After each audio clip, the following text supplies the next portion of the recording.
Yeah, on the bunker today, talking to Ivak. I can't pronounce his other name. Actually, Ivak is his last name, but his first name is unpronounceable. He's from Turkey. He's a mixed bag artist and an IT guy. He does photography, films, short films, and photos, but he has a full-time job that pays the bills. Yeah, and we had so much to talk about, me and Ivak, that I decided actually to split this up in two episodes. In the first one that you're listening to now, it's more about his life, the Ottoman Empire, and Ataturk, who was very much of a, how do you say, a game changer for the Turkish. He modernized the society and so on. And then, yeah, the second part, which is coming out after a few days, is about Turkey today, Erdogan, the controversial leader that they have, the Turkish stereotypes, Turkish people abroad, and about photography. So, yeah, stay tuned. And about the sponsors, that is Alfred Jobs, alfred.cz, Alfred Jobs in the App Store, both on Google and iOS. And you can set up a job boards, so you see only the jobs that you're interested in. You can apply with one click and you're anonymous. And thousands of jobs all around the Czech Republic, Slovakia. And Alfred is also in Iceland, alfred.is, and in Malta, alfred.com.mt. And then there is the Old Bar on Cypher 21 in Žižkov in Prague. Amazing food, great oatmeal, skiers with different toppings, great atmosphere, amazing service, good coffee, great juices. What is there not great? Everything is great. And yeah, you guys gotta try it. You can order also online on Bolt and Wolt and get it delivered home, or take away from the place, or sit in. They don't have a lot of space, but still there are a few seats. But it's not a place where you go to sit for hours or something like that. It's a quick one. Enjoy, guys.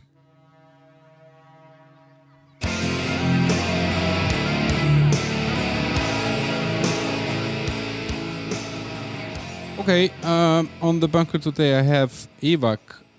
Hi. Hi. I was trying, just before we started recording, I was asking you your name.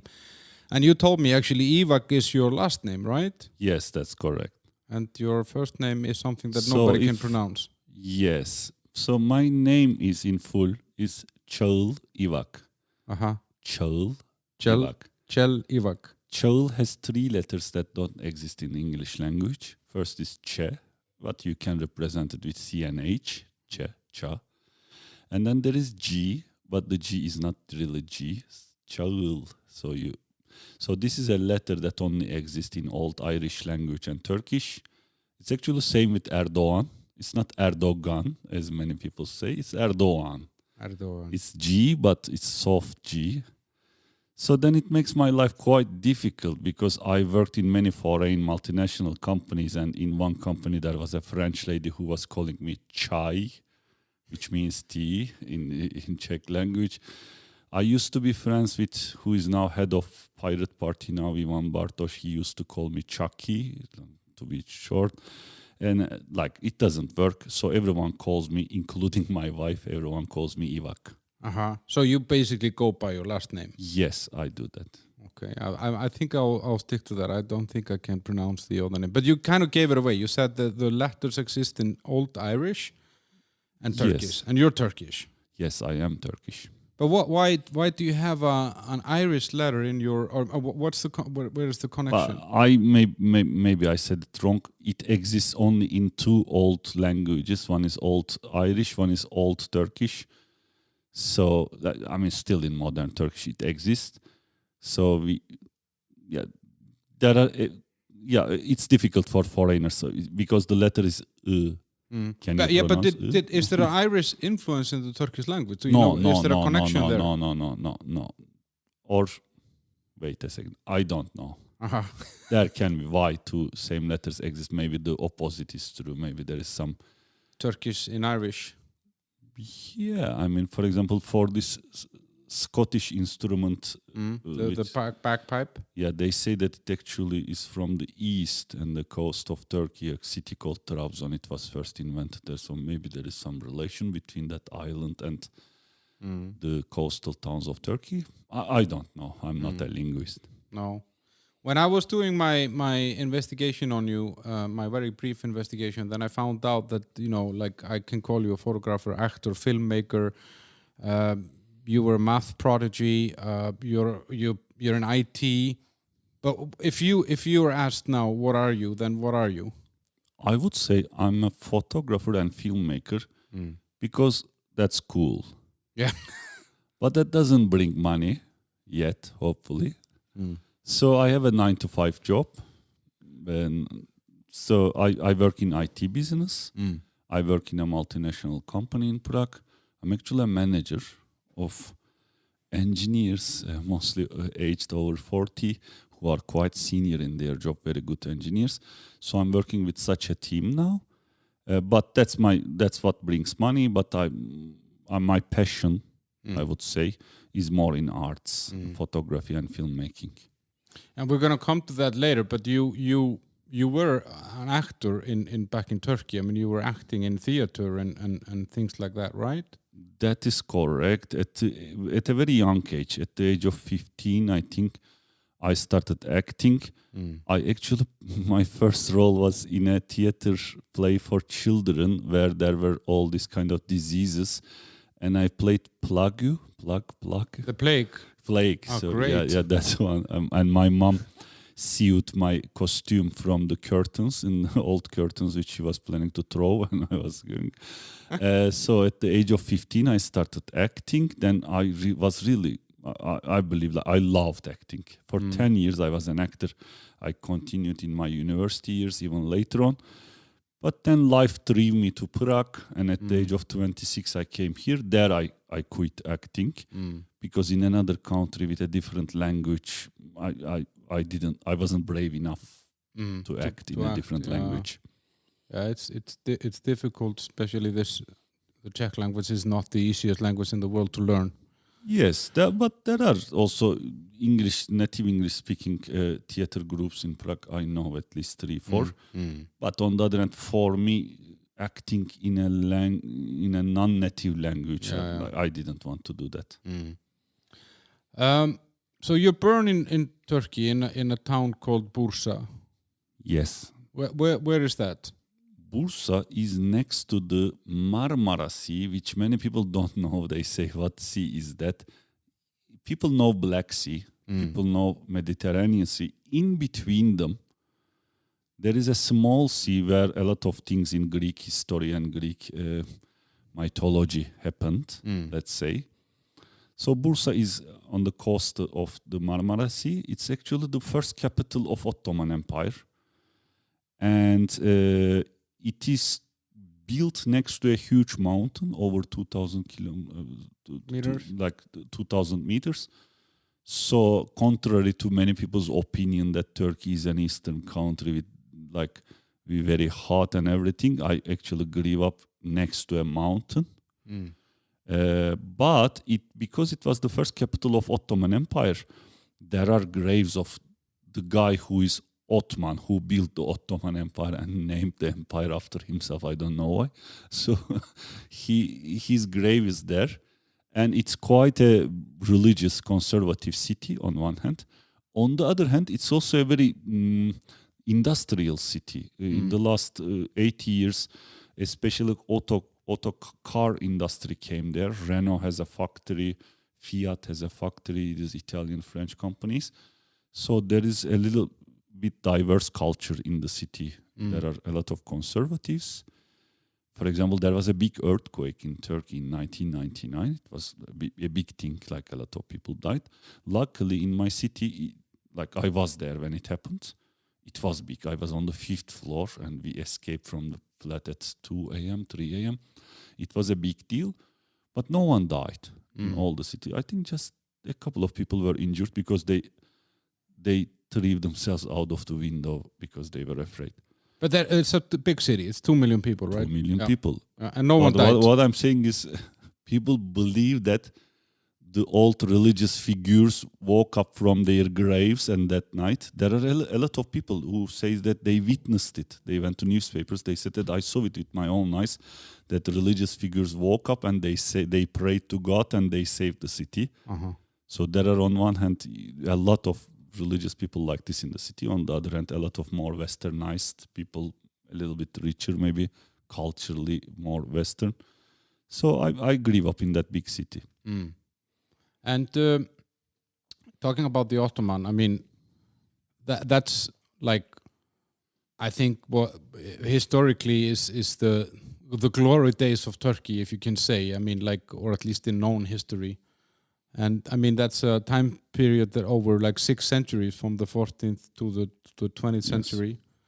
How big was it? I mean, At the peak of it, like, I'm not a historian, but on the other hand, they teach this to us in our formal education, in middle school, then in high school, because government always wants people to think about the glorious past where we were like a great nation, empire.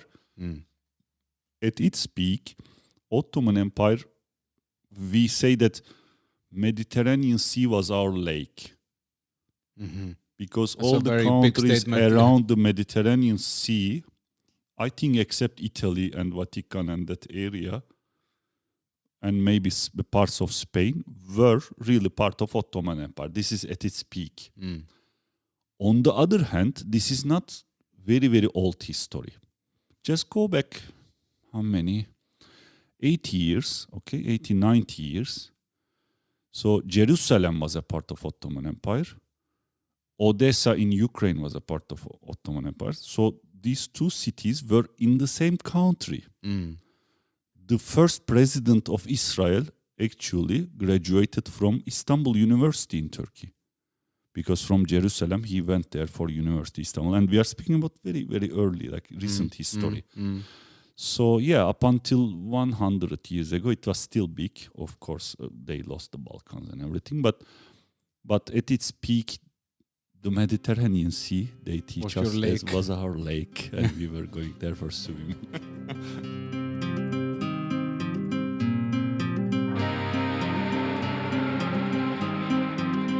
But why did it collapse? I mean, because as you said, I mean, it stretched over huge areas, and it's always interesting. I personally think that now the Western Empire is collapsing. I mean, it's just happening as we live. Why do they? What do they teach you about why the Ottoman Empire collapsed? Yeah, that's a good way to phrase this question, because I cannot really say why they collapsed. I'm not historian, as I said. On the other hand, they always, in our books, in our education, they say that Ottoman Empire had 3 phases. First is the phase where they went up and they grew. Then the glorious years, golden years, like 200 years or 150 years. And then at one point, they didn't follow. There was industrial revolution in Europe. Also, they say that Ottoman Empire stayed in the Mediterranean Sea. But the European countries went to the ocean. They started being imperial around the world, and they started growing. So they teach us that they missed the train there, especially about industrial revolution. They stick. For example, an example they always give us is that. Now I feel ignorant. But what's the machine? The press, to publish books. The machine came to Ottoman Empire 100 years later than Europe, because the people in power didn't want to let the knowledge spread in the country, so they were not bringing the modern devices and stuff. So it was a conservative. This is what they teach us. On the other hand, my opinion, because we also have access to the books which tell different opinions. Turkey is like open about, at least in book publishing. So my opinion is also similar. Like they just didn't follow. For example, modern Turkey was built by a couple of movements 100 years ago, and out of that, Mustafa Kemal Ataturk came out. Mustafa Kemal Ataturk was an officer in Ottoman army. He was sent to Europe to get education. So those movements also came out of the Ottoman Empire, because the officers of Ottoman Empire went to the West. they saw what is going on there and they wanted to bring it back, but then they saw resistance from the emperor, and then in the end they won. The emperor escaped from Turkey in an English boat to UK. Because this is kind of what you're saying, is that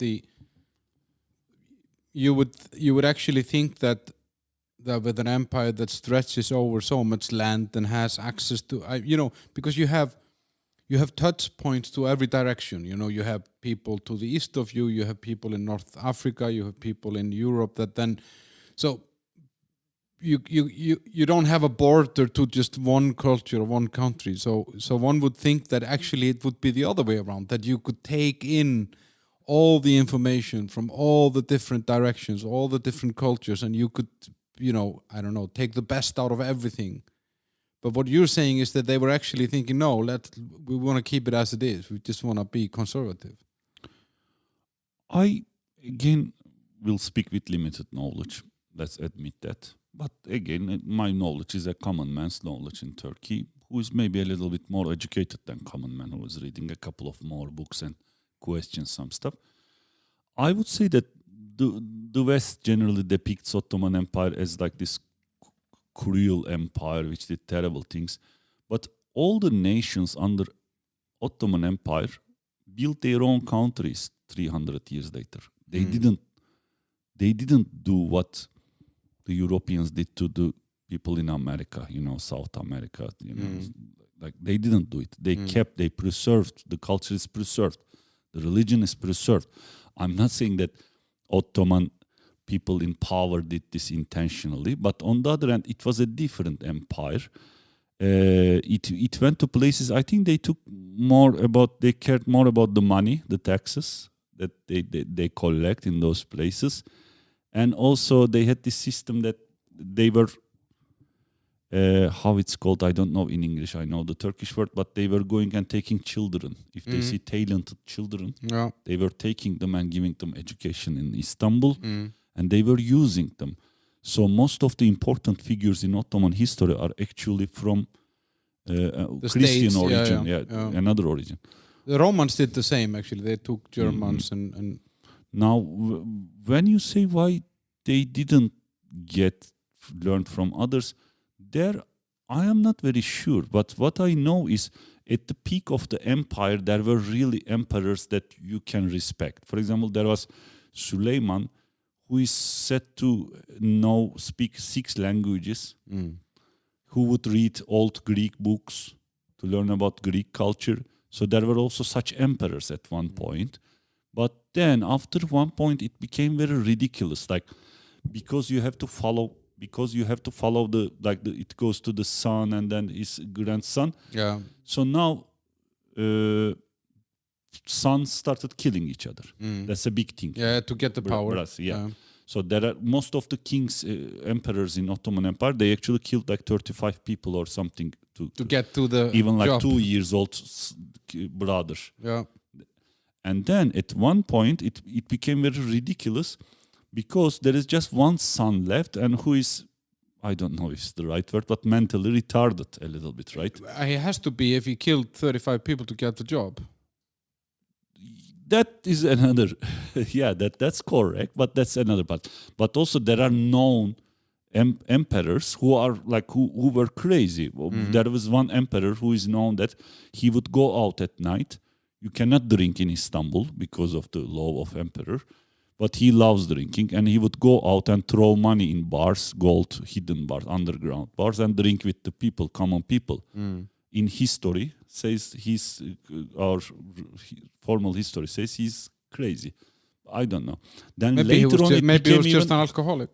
Yes, maybe. But then it became even more ridiculous because they started taking this Western government, like the ways of doing things. For example, they don't want to kill their brothers. What do you imagine? You are my brother. You are my younger brother, and I want to be the emperor after you. But now we have this Western mentality. We are living in the 19th century, and I really don't want to go to 16th century ways of killing you. So I lock you in a cage. So at one point in Ottoman history, in the castle, or how we call it, the palace. palace, there were brothers locked in cages, living for 30 years. There is even one known case of one brother who became the emperor later on because the brother died. They Before had to let going him out out. of the cage, he was telling everyone that you locked me here for 30 years. When I go out, you will see the things I do to you. Out of the cage, he was saying. He became the emperor. So it became more and more ridiculous because it's a system that cannot be maintained anymore. And you don't get the most qualified leaders because you just get the one that's best at killing someone, or you end up, as you say, you end up with crazy people in charge because... Yes, correct. You have to follow the blood. So. But so there was Ataturk. That when I was in Turkey, or one of those few times that I've been in Turkey, then after the First World War, which is kind of the end of the Ottoman rule, let's say, or the influence in Europe, then you have Ataturk who, as far as I could hear, was like he was celebrated like a hero. He is the one that modernized Turkey and made that, he made the separation between religion and politics, or what they call secular society. Yes. Is that, I mean, he's the guy. I mean, he's probably in recent times the most influential person, right? Yes, that's correct. Like, you cannot read Turkish history ignoring Ataturk. It's impossible. You can be against him, and there are many writers, thinkers, because he did what he wanted to do without getting opinion about other people. But there were people who were supporting it, and still in Turkey you can a little bit read Turkey. Like, there are actually many writers who say that in Turkey there are three vectors. One is more like following Ataturk, more Western-faced people. One is more conservatives, and the Kurdish people, the third vector, that's a little bit different. So, yeah, he came at one point. There is actually funny, or not funny, maybe interesting story that at the peak of Ottoman Empire, there was Süleyman, who was the emperor, and he killed his own son, following words of some religious leader. And his son's name was Mustafa. So, but this son was loved by all of Istanbul society a lot, 300 years ago. So in Turkey, they say that they killed one Mustafa just to let another Mustafa come and take the empire, because Ataturk's full name is Mustafa Kemal Atatürk. His original name is Mustafa. Then he had a classmate in school in small ages who was also Mustafa. So a teacher said, let's make your name Mustafa Kemal. And then he changed the country. Near the times he would die, he became the head of the country. He found this surname to himself, Ataturk, which actually means like how would you translate that to English? Like the legacy, or like the godfather of... Yes, something like that. Ata is such a word in Turkish. So the godfather of Turkey. Yes, he named himself like that. Oh, that's very modest. I don't want to question that. On the other hand, he was a part of Ottoman Empire. He was actually an officer in Ottoman Empire, and he was quite affected by the West. He actually been to Karlovy Vary a couple of times for some natural waters, underground waters. There is actually a statue of him in front of a hotel that's just built for Turkish tourists. So they go there, Ataturk's statue is here just to attract Turkish tourists, because they say that Ataturk stayed here, which I don't believe. Anyway, he came, he won wars. He went through the First World War with Turkey, and he started building a more, I would say, more westernized, but also more democratic. Of course, it's not an empire anymore, a democratic republic. So, of course, he's an important figure, yes. But I guess because, and that's nothing new. I think that's always been the case with this region and this area, that to the east side you have more conservative, more religious people. And then to the west, you've always had, Constantinople was a mixed city. I mean, it was never. I don't know. You can never say that Turkey, or what is Turkey today, has been a uniform country somehow. It's correct, yes. So I guess when he is doing this, because he is clearly, Ataturk is looking more to the West. Yes, that's so correct. The East hated him. Well, I would say more religious people hated him because he directly did things that affect the religious people. He changed even the cloth laws. You cannot wear a fez. We call it fez, like this. They show in Midnight Express in other movies. That's not allowed in Turkey according to law. Like they put laws how people should dress. They changed the language from Arabic alphabet to Latin alphabet. They cancelled usage of certain words, like certain titles from old times. In army, you would call someone Pasha. Now you cannot legally, I'm not sure about legal, but you cannot call Pasha. You should call general in the army. So he wanted to build a more Western country. But on the other hand, they also did great things. They realized that the whole country is like, there was an emperor who doesn't know what's going on in small villages. So they started building schools in all of these villages to give education. They did some things that we can argue. For example, they took away national instruments from some of the villages, at least maybe not Atatürk himself, but some of the people who execute the law. They put pianos there to teach them Western style piano. So it's some people argue and use these facts against him. But on the other hand, for example, I can say very easily that I am a child production of that period. Otherwise, probably my grandfathers were some villagers who were living not from the emperor family, living in a small village in Turkey. Like they built this kind of way that people, they gave opportunity to the villages. They brought education. They modernized the country. Let's say like that. Yeah, exactly. I mean, and that's the feeling that I got when I was talking to people in Turkey. But he's a controversial figure. Now I can go into that because there are a lot of books. There are actually some books that you cannot publish in Turkey legally about him. For example, he had a wife, and one night when wife was leaving his flat, she committed suicide and she shot herself from the back of her head. Very How probable. Can someone shoot herself? So the ones against Atatürk, they say that like obviously he killed her. But this is not told to us in formal education. On the other hand, there is a controversial topics with Armenians. Armenians say that Ottoman Empire meant a genocide. That was more in Ottoman time, but Atatürk was still a general in the army at that, or officer in the army, not. So there are people who hate him, there are people who love him. It's a controversial topic. But everybody who does anything is going to have haters and lovers. I mean, that's just how it is, anywhere in history. Yes.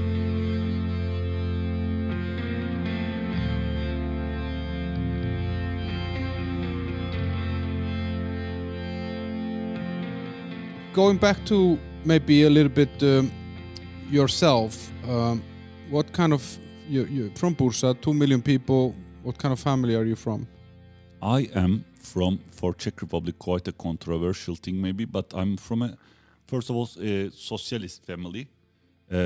Both of my parents are teachers in the government. One of them, actually pretty much whole my family, my sister, my uncles, they are teachers.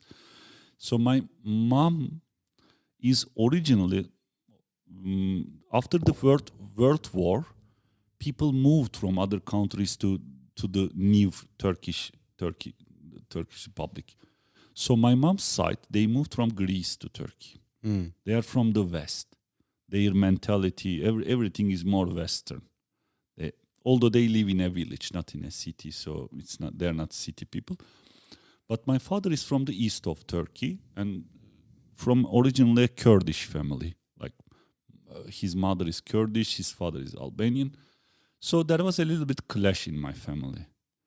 My father was a little bit strong man figure because he was an Olympic athlete in Turkey. He has been to 5 different Olympic Games or 4 different Olympic Games. In what sport? What sport did he? Whatever strength sports you can imagine, like hammer throwing was his expertise, but then also javelin throwing and a disc throwing. He also done weightlifting at one point, but then he moved to throwing type of things. So he had records, local records inside the country. And at the age of 35, 36, he leaves professional sportman life. And he moves to Bursa, the city I was born, as a teacher or more a trainer in a club. And there he meets my young mom. My mom was 23 or something, so they had quite an age difference. So there they meet. But at that time, there was a big political conflict in Turkey. Some people even call it civil war. I wouldn't go that much. But there were socialist movements. At the opposite, there were Islamic movements. So they were in this situation, and my father says that they actually met in a socialist. The 1st of May, they met in a demonstration, socialist demonstration. So they were socialists. And then I was born in the other 1st of May. And then the next 1st of May, my sister was born. It's a very big day in the family, socialist. Yeah, I think my father calculated like even the minutes. So let's wait a little bit. How can you give birth the same day? And but when you say this clash between the families, like that one from the east and then the, let's say, the Greeks coming more from the west. I mean, how that's actually a big deal. Like for us, we just tell it like a past story. Like they came from there, they came from that. My mom once told me that her mother asked her when she got married to my father if my father had a tail like in animals. like the devil. Yeah, and then my mom said, "What are you saying?" And my grandmother said that, and she was a very nice woman. She said that we heard that Kurdish people have tails.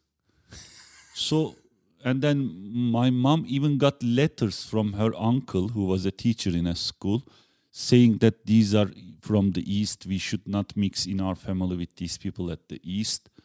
So, yeah, there was a huge clash. And my mom says that at the beginning, she was in love, but in a couple of years, it was also obvious for her. This clash was obvious for her because my father was conservative. Even like, you should wear this, you should not wear this at that level. On the other hand, he wasn't a believer. When I say conservative, many Western people think that it means like in an Islamic country, that means someone religious. No, not like that. He was a left-wing guy who doesn't believe in God. But in terms of cultural life, he's conservative. He believes that women should wear a little bit longer clothes. They shouldn't show their legs and like stuff like that. They shouldn't speak to other men, stuff like that. But I think with that, I guess like for me, it's such an obvious thing that you learn what your family did and your grandparents and your great grandparents. I mean, if you come from a culture where all your life you learned certain things, or you witnessed certain things, you are going to bring them with you somehow, and it takes a lot of effort to leave them behind somehow. That's very wise of you, and yeah, that's correct. Like, I'm now presenting these things as funny stories, but they come with you because you grow up with those parents, right? So in childhood, these are injected into your brain. Yeah. But then as you grow up, you also start seeing things from a different perspective. Now, in a very simple thing, you look at father like this. But as you grow up, you learn his story.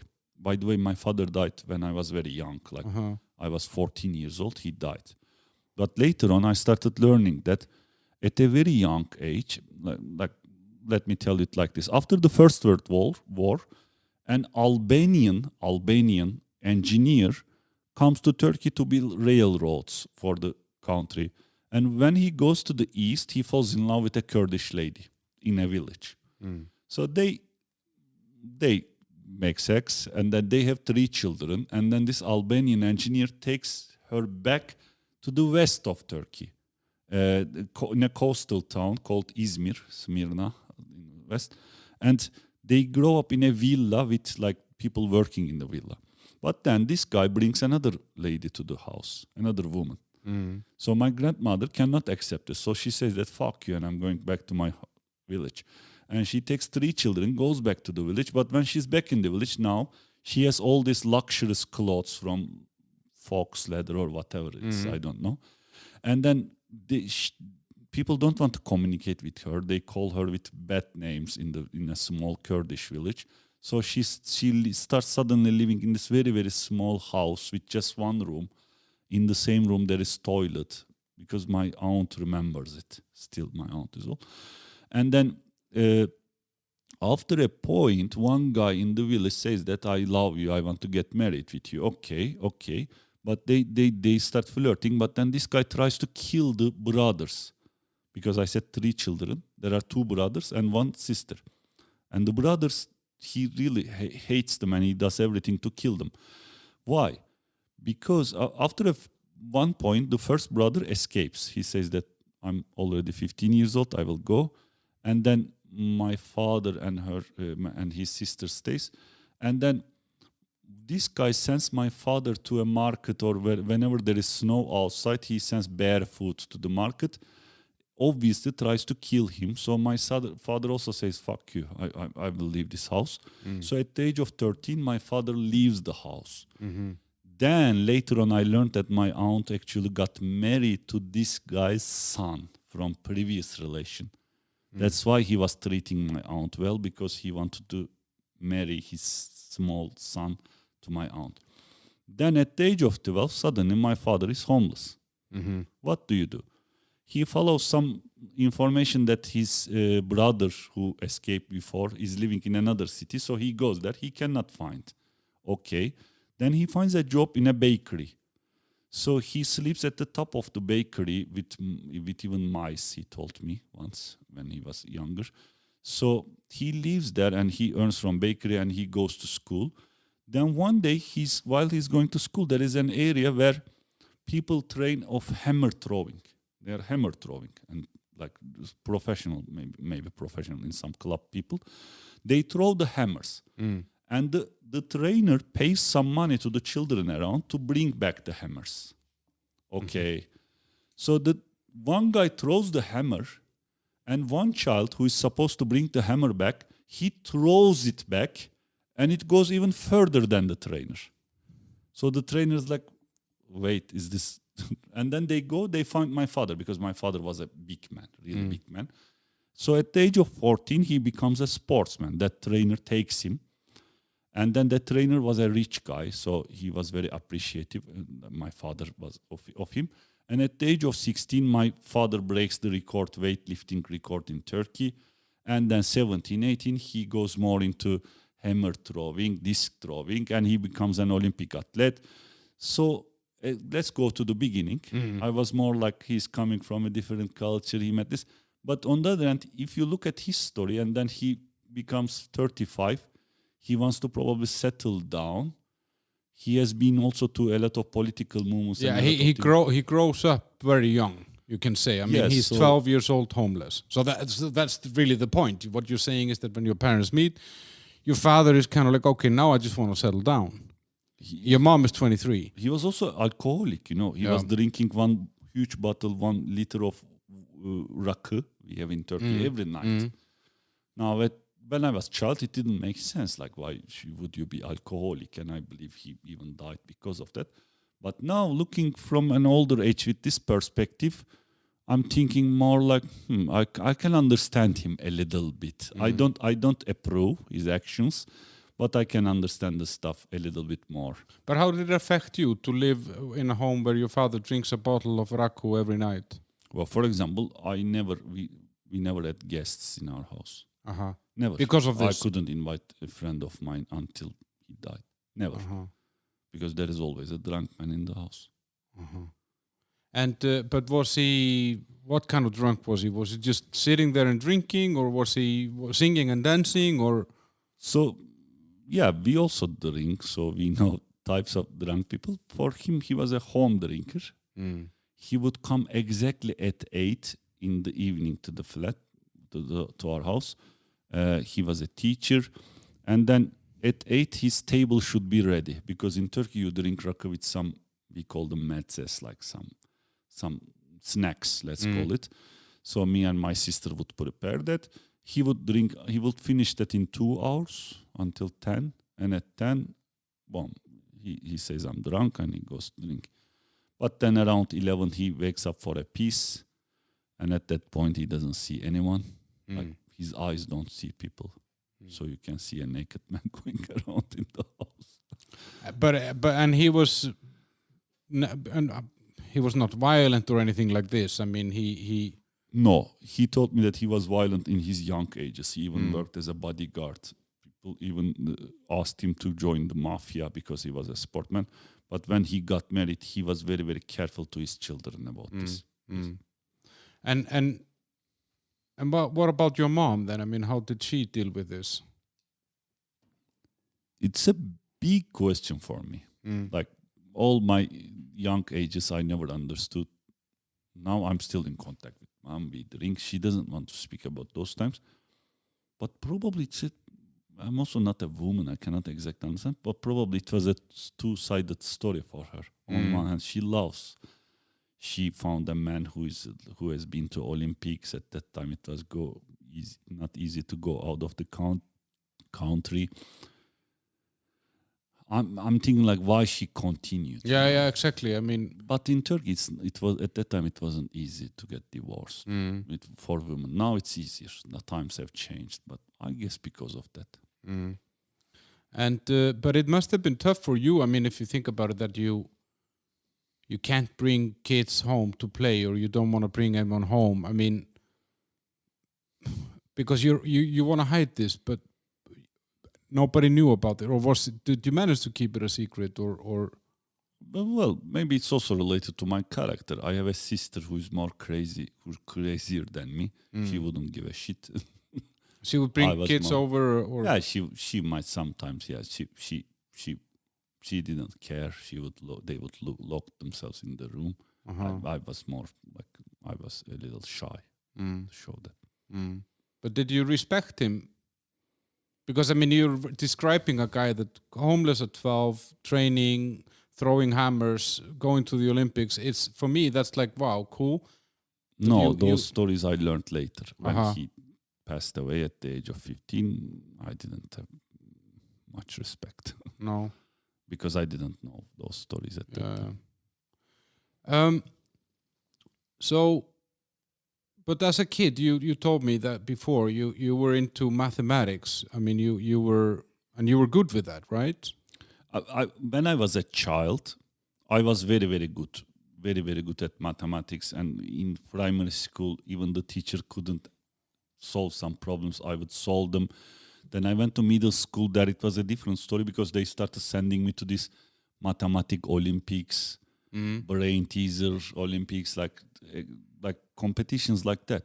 So I was successful. I was very good, and everyone believed one day I would be like the next greatest engineer in Turkey or whatever. Then my father died before I went to high school.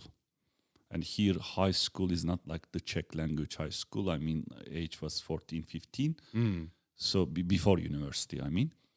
So there, I developed an interest in arts. I had already started in a theater group as an actor at the age of 14 before my father passed away. So at the age of 15, I had this double life that in school I'm kind of successful in courses, but my heart is more in, my passion is acting at that time. So in time it grew. When I was 17, I already wanted to go to conservatory to start to study acting. But my mother told me like, we are not living in USA or Western Europe. We are in Turkey. That if you become an actor, you will never have a great life. So you should continue, and you are a talented person in mathematics, and you can. In Turkey, there is one central exam to go to university. So I was making great degrees, like when I entered some preparation exams. So I entered that exam from 1.5 million people. I was in the first 300. So I can go to anywhere I want.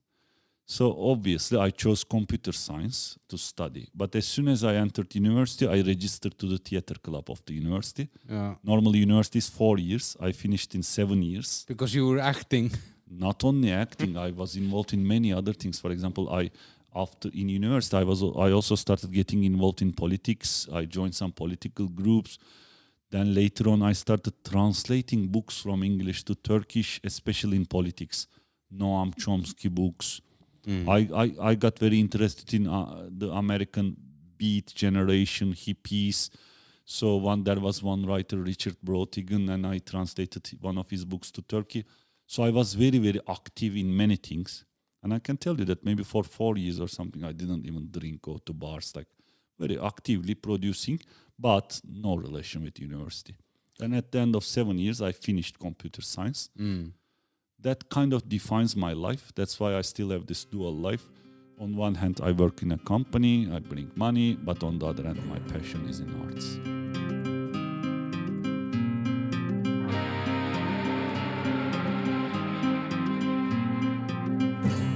But how? So basically, what you're saying is that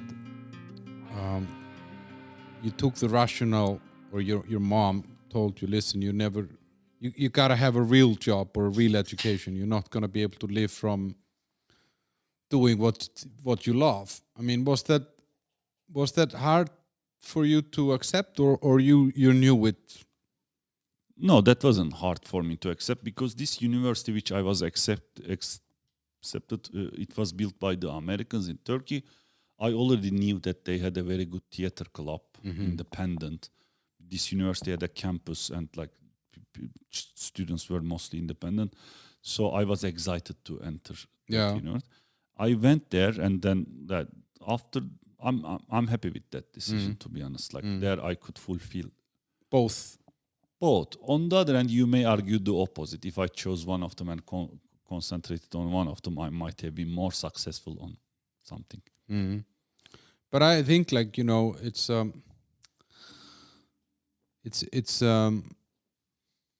I think it's a choice that a lot of people have to make, because if you would have followed the artist path in Turkey, you might never have made it here. For example, or you might have had to work in a bar just to make a living. And it's correct. But it's like those what if stories of Marvel or whatever. Like, I don't know. I don't know what would happen.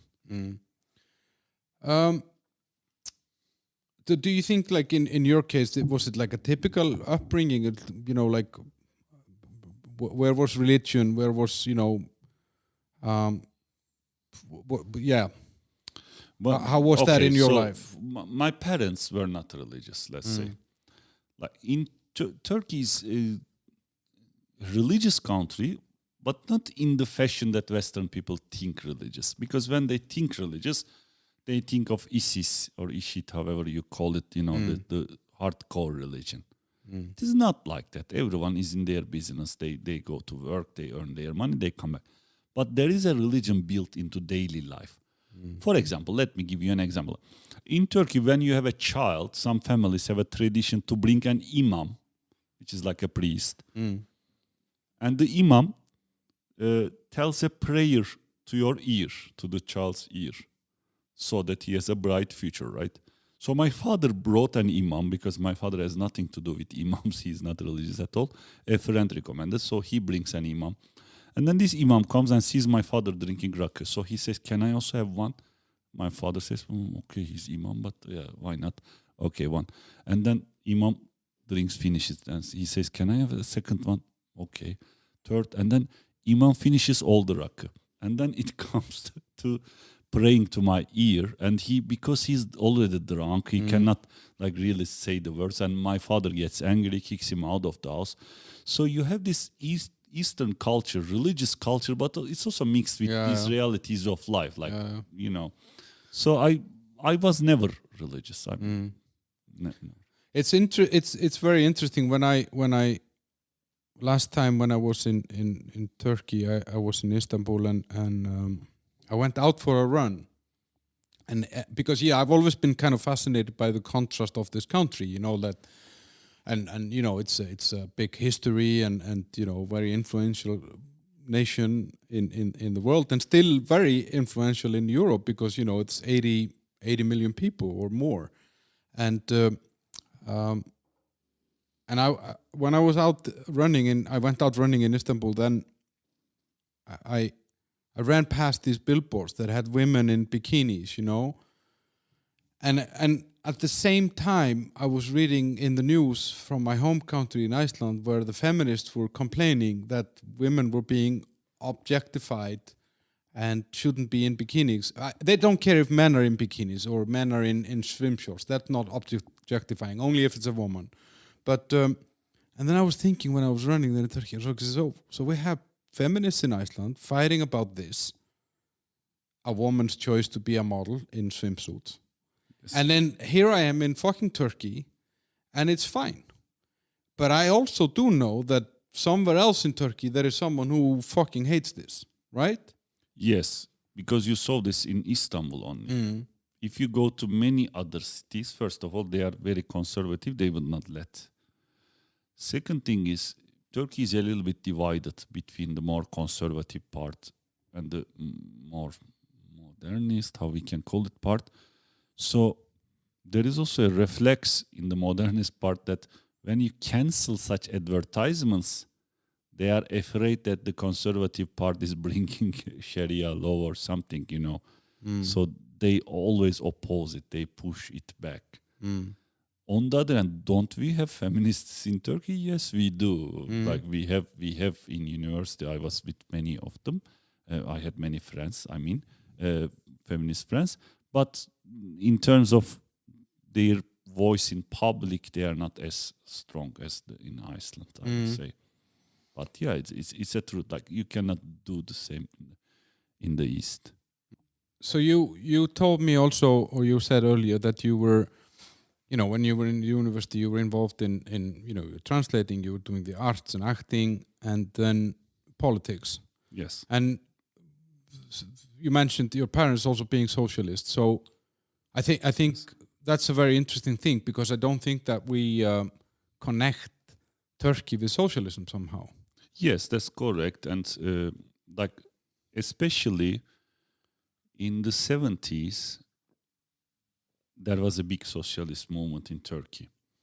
And the other side to this movement was more Muslim religious movements or more ultra-nationalist movements, which is separate, not always necessarily religious. So you had these three groups, right? I'm now putting it to two sides. Like there is right, there is left. And at that time, socialists were strong in Turkey. Even at one point, they had 11 or 12 delegates in the parliament. Like Turkish Socialist Party had. Strong is that strong, not stronger. But on the other hand, in what I realized after I moved to Prague, which was 16 years ago, is that in Turkey, and especially in the Eastern Muslim countries, socialism represents something a little bit different. Because it is against the religious movements, it is against the conservative and radical nationalist movements, and most of the time, it means for many people the bright future, the West, the modern life. It means socialism means this. However, when you move to Czech Republic, it's actually opposite. Socialism, the first image that comes to people's minds is darkness, the more totalitarian times. So in Turkey, that was the opposite. There were a lot of people, or for example, all academics, most of the academics, educated people were fighting for socialism. They were part of a socialist party. They thought they would win. It didn't happen, and America supported the other side. USA supported the other side because there was Cold War. The Soviet Union was supporting the left wing, and the West was supporting the right wing. So they couldn't win. They lost. They lost terribly. The government actually hanged many of their members. Most of their members escaped from the country, but the right wing won. What does this mean is, I think this is related to the rise of the fundamental Islamist movements in Islamic countries, like there is now ISIS or ISHID, however we call it, socialism was balancing this in these countries. Socialism was like, at one side there was socialists, on the other side you have these right-wing people, and they have a fight on the streets, and socialism balances it.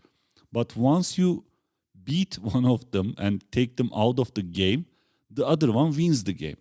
So they suddenly, I spoke about this with my friends from Algeria, from Tunis. I had a couple of them, and they told me similar things. They said that they believe in the same. I have a friend, a lady from Algeria. Also Tunis I have, but with Algeria we spoke, and she said that her parents were also socialists. She also believes that after the collapse of socialist movements in her country, it's left, the political arena is left only to the religious movements. So it meant something different. However, I should be respectful. After I moved to Czech Republic, I saw that in this country, it was governed by the socialists, and they had the power in their hands, and it went terrible actually in many countries. So I also don't support socialism anymore. But I also see some difference there, what socialism means in these two countries.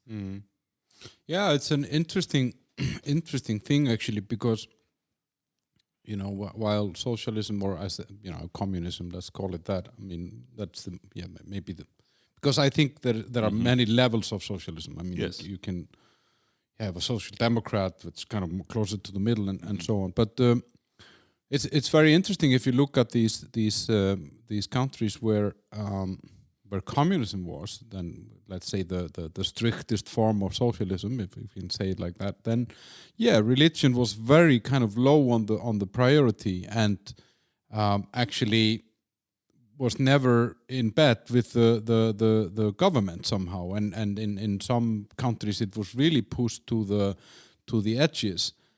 Yes. And so when you say this, I can see the logic in this, that in some way socialism balances out against religion, that then makes, okay, if socialism disappears, then religion has more of a power, and that can open the doors for more extremists.